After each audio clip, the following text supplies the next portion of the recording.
I didn't quit my bad habits, I just replaced them. Here's what nobody really tells you about trying to stop doing something bad. Stopping is actually the easy bit. You can white knuckle that for a few days, maybe a week. You can tell yourself you're done and mean it, but then you get to the part where the habit used to be, and there's just nothing there. And that nothing is the problem. Because your brain doesn't care whether what's filling the space is good or bad, it just needs something to fill that space. Time, energy, and emotion, it all has to go somewhere. And if you haven't decided where that is, your brain will find somewhere for you, usually right back to where it started. I've tried quitting things before, not just once, multiple times, and every time I hit that wall, the hollow bit in the day where the habit used to live, I'd always slide back into it. Not because I wanted to, but because I had nothing to slide into instead. That's the part the self-help stuff misses. Everyone talks about what to stop, but not enough people talk about what to start. For me, the main thing was gambling. I'm not going to go deep into all of it right now. There's a full video on my channel if you really do want to hear the whole story. But the short version is that it had a grip on me, and that I kept underestimating it. I'd stop and feel good for a bit, but then I'd find myself back in the same place again and again, wondering how I got there. And alongside that, I'm probably just as much as most people in this generation addicted to my phone, the scrolling and hours just disappearing into nothing. It's strange because we live in a society where it doesn't feel like a problem, but it feels like a break. Both of those things have something in common. They were both filling a gap, some kind of boredom or loneliness or just the need to feel like something was happening. And when I took them away without replacing them, I just sat there in the gap, feeling worse than before. And that's the cycle, and I've been in that cycle for a while. At some point, something clicked with my gambling addiction, not in a moment of sudden motivation or some big revelation. It was more gradual than that. It was just this quiet realization that the problem wasn't just the gambling or scrolling on my phone. It was that I didn't have anything better to fill the time with. My time was just available, and available time for me is dangerous. So I stopped asking, how do I quit this? And I started asking, what do I want to do instead? That shift sounds small, but it isn't, because it changes the whole dynamic. You're not fighting against something anymore. You're building towards something. And those two things feel completely different in practice. So let me tell you what I'm actually doing, not what I recommend. Not a 5-step plan, just what I've been replacing these things with. The first one is this channel. Starting Crafted by Faith gave me something I didn't realise I needed. Something to build. Not a product, not a brand, just something that's mine. Something that takes time and thought and requires me to actually sit down and do the work. When I used to have a free afternoon, that was prime for bad decisions. Now I've got a script to write or footage to go over or to record or something to figure out. It's not perfect, it's messy, but it's mine, and that matters. And the second one is my Discord community that I'm building alongside a few of my closest friends. And this one surprised me, honestly, because I'm not naturally someone who reaches out. I tend to go inward when things get hard. But having a space, even a small one, and as silly as it may sound to people on the outside, it's a space where people are trying to do similar things, sharing what they're working on, being honest about what's difficult, and that does something. It breaks the isolation. And isolation for me is where things get worse. So I'm trying to stay connected to people who are moving in the right direction. Not people who have it figured out, just people who are also trying. The third thing is walking. This one sounds almost too simple, But I've been going on more walks, not for fitness, not to hit a step count, just to get out of the house and think. There's something about being outside and moving that sorts my head out. Things that feel heavy indoors feel smaller when you're outside. I don't know why that is, but it is. So I've just started walking. Connecting with the sun, I guess, is another way to put it. And then there's making more of an effort with friends. I noticed that when I was deep in bad habits, I was pulling away from people, cancelling plans or staying in. It's easier to do things you're ashamed of when you're by yourself.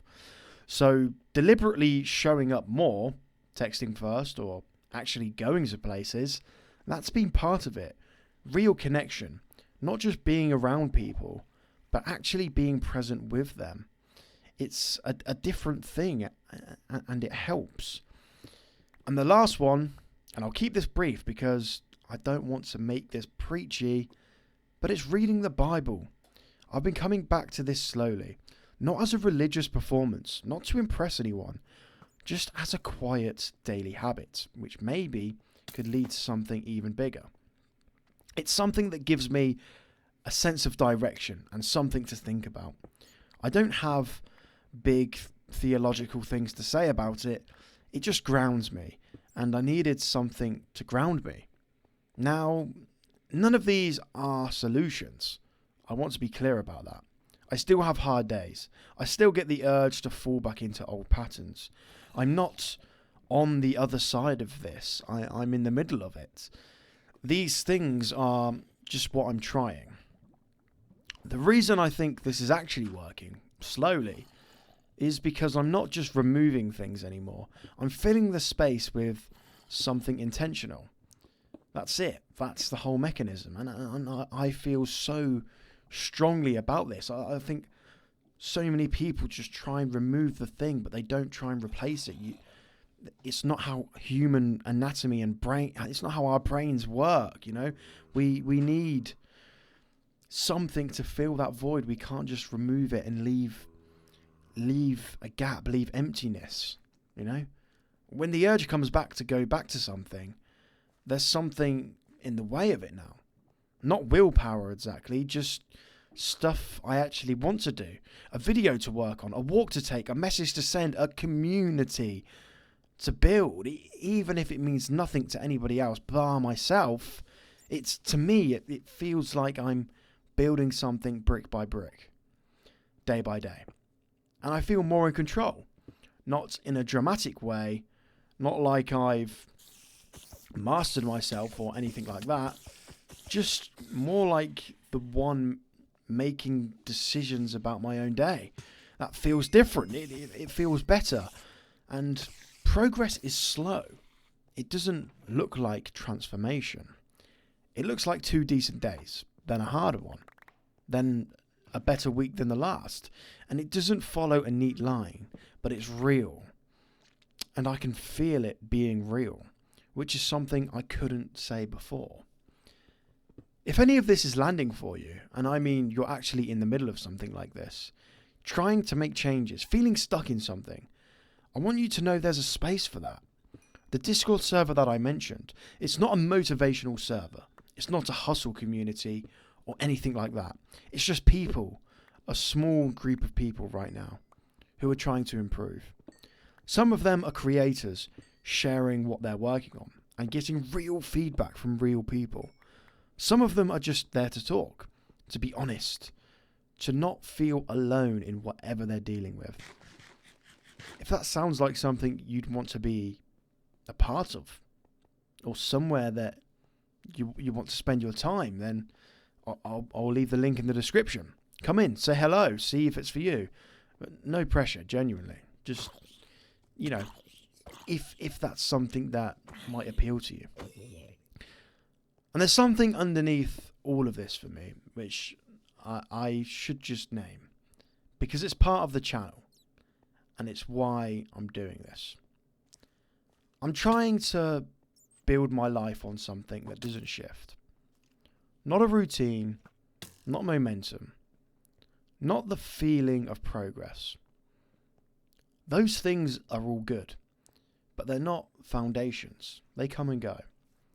And when they go, if that's all you've got, you always fall back to zero. For me, that foundation, which I can now say proudly, is faith. And I don't say that to make a point or to tell you what to believe in. I say because it's true for me. It really is.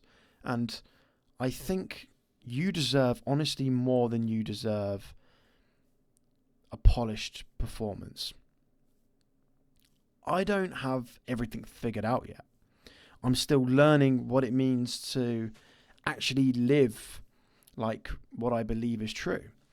But the process, that slow, imperfect, daily process, is the thing this channel is built around. If you're watching this and you're stuck in something, a habit, a cycle, or something you keep going back to, even though you don't want to, I'm not going to tell you to quit it. I'm going to say, find something to replace it with. Not 5 things, not a whole lifestyle overhaul, just one thing. Something small that takes a bit of your time and gives something back. It can be anything. Walking, writing, calling someone, or just picking up a book. Something that isn't the thing you're trying to leave behind. You don't have to fix everything at once. And I don't think it works like that anyway. You just have to start filling the space with something better. And then let that grow. Small changes add up. They compound. I've seen it in my own life over the last few months. Not in a huge dramatic way, but in the quiet way where you look back and realise you're standing somewhere different from where you were. And that's enough. That is actually enough. And that's where I am now. I'm still learning, still getting it wrong some days, still figuring out what this channel is and what it wants to be. But I'm building something slowly, and that feels better than not building anything. If you want to follow along, I'll be here, putting up videos weekly, being honest about where I'm at, showing what I'm actually doing rather than what I wish I was doing. That's the channel. That's the idea. And thanks for watching.